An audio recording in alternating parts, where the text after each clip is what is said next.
Hai, Assalamualaikum dan salam sejahtera. Saya Muhammad Faizal bin Mat Yassin, ID nometrik 274884. Hari ini akan membentangkan untuk subjek BPMM 1013, pengantar pemasaran, dengan tajuk apakah itu pemasaran? #marketing get easy lah. Apakah itu pemasaran? #marketing get easy lah. Definisi pemasaran. Kotler 1999 dalam bukunya Prinsip Marketing mentarifkan pemasaran sebagai satu proses sosial ataupun pengurusan di mana individu ataupun kumpulan memperoleh apa dikehendaki dan diperlukan sama ada dengan cipta sendiri ataupun melalui pertukaran produk atau nilai dengan satu pihak lain. Berdasarkan tarifan ini, dapatlah saya fahami bahawa perkataan pemasaran itu merujuk kepada satu proses di mana seseorang berkehendakkan sesuatu produk ataupun servis perkhidmatan boleh memiliki produk dengan mencipta sendiri ataupun menukarkan produk yang mana nilainya sama dengan produk tersebut. So ini adalah marketing pemasaran di mana ada penjual dan ada marketing daripada keperluan produk, nilai, kos dan kepuasan bertukar menjadi transaksi di dalam pasaran. Kandungan modul dan bab untuk kursus pengantar pemasaran. Selepas saya mengikuti kursus BPMM 1013 semester JA201 yang ditawarkan kepada pelajar pengajian luar kampus sebagai kursus teras dalam program BBA ini, saya memahami bahawa terdapat 3 perkara penting, di mana yang pertama modul 1 asas pemasaran, iaitu bab 1 pengenalan kepada pemasaran dan bab 2 persekitaran pemasaran, di mana membincangkan tentang konsep-konsep asas pemasaran serta persekitaran pemasaran, mengetahui apa itu pemasaran bukan tradisi, bertanggungjawab sosial dan etika pemasaran yang perlu difahami oleh pemasar-pemasar tempatan dan juga antarabangsa. Di sini saya juga memahami penting untuk membezakan antara keperluan, kehendak dan permintaan. Keperluan manusia adalah ketiadaan kepuasan asas seperti manusia perlukan makanan, pakaian, tempat tinggal. Keinginan pula adalah keinginan untuk penuhi keperluan tertentu. Sekiranya seseorang yang lapar mungkin inginkan nasi, lauk, sayuran dan buah-buahan. Walaupun keperluan manusia sedikit, keinginan mereka adalah banyak. Permintaan pula adalah keinginan untuk produk tertentu yang disokong oleh kemampuan dan kesediaan untuk membelinya. Jadi yang dimasukkan di sini adalah keinginan akan menjadi permintaan jika disokong kuat oleh daya beli.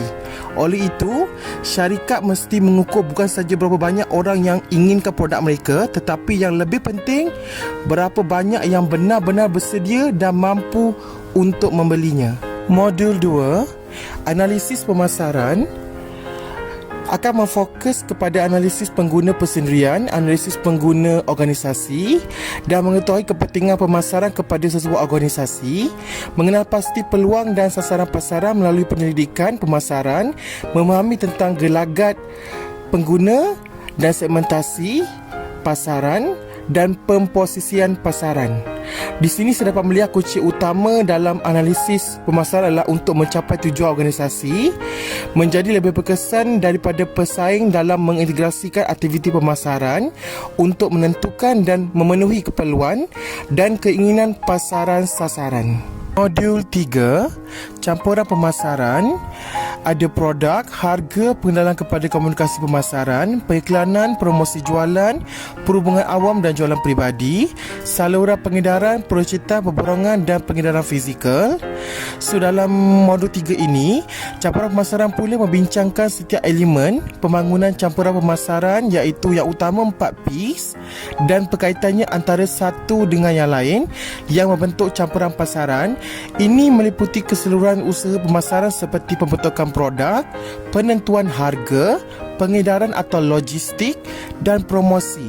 Ini penting dalam strategi pemasaran. Aplikasi pengetahuan tentang pemasaran membantu saya dalam bidang perniagaan yang diceburi. Pengetahuan tentang pemasaran adalah amat penting untuk semua jenis perniagaan.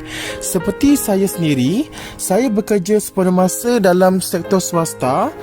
telco U-Mobile. Saya juga seorang pelajar PJJ dan secara sambilan saya usahakan perniagaan kecil-kecilan menerusi aplikasi Shopee.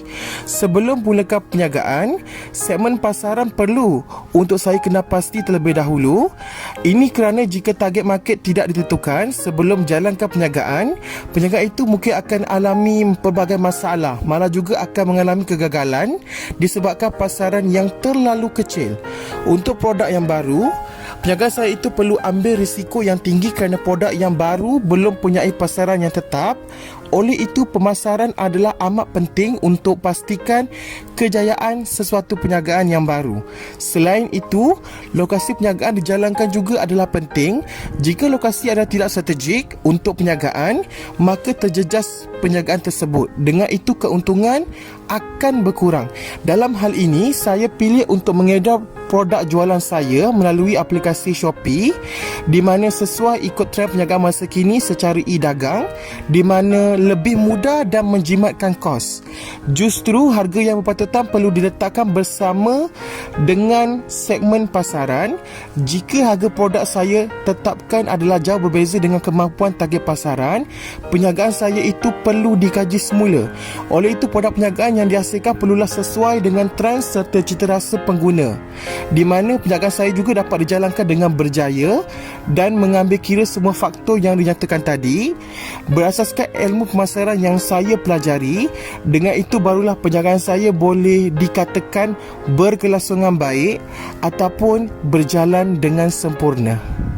Rumusan, justru daripada apa yang telah saya terangkan tadi, jelaslah bahawa makna pemasaran itu yang sebenarnya jauh lebih luas daripada makna penjualan. Pemasaran merangkumi semua aspek perniagaan syarikat yang dimulakan dengan mengenal pasti apa yang diperlukan oleh pengguna sehingga pengguna berpuas hati, menentukan produk yang akan dihasilkan, tentukan harga yang sesuai, tentukan cara promosi dan pengedaran atau penjualan produk-produk ini tepat pada sasaran iaitu pengguna sebagai pembeli. Oleh itu dapat disimpulkan bahawa aktiviti pemasaran adalah aktiviti yang saling berkaitan dengan sebagai sistem. Kegiatan pemasaran ini berlaku dalam lingkungan yang terus berkembang daripada semasa ke semasa. Untuk pemasaran, perubahan persekitaran boleh menjadi cabaran baru ataupun peluang baru. Dari awal hingga sekarang dalam dunia perniagaan, peranan pemasaran sangat penting untuk kekalkan kelangsungan, mengembangkan dan lantas memperoleh keuntungan dalam perniagaan.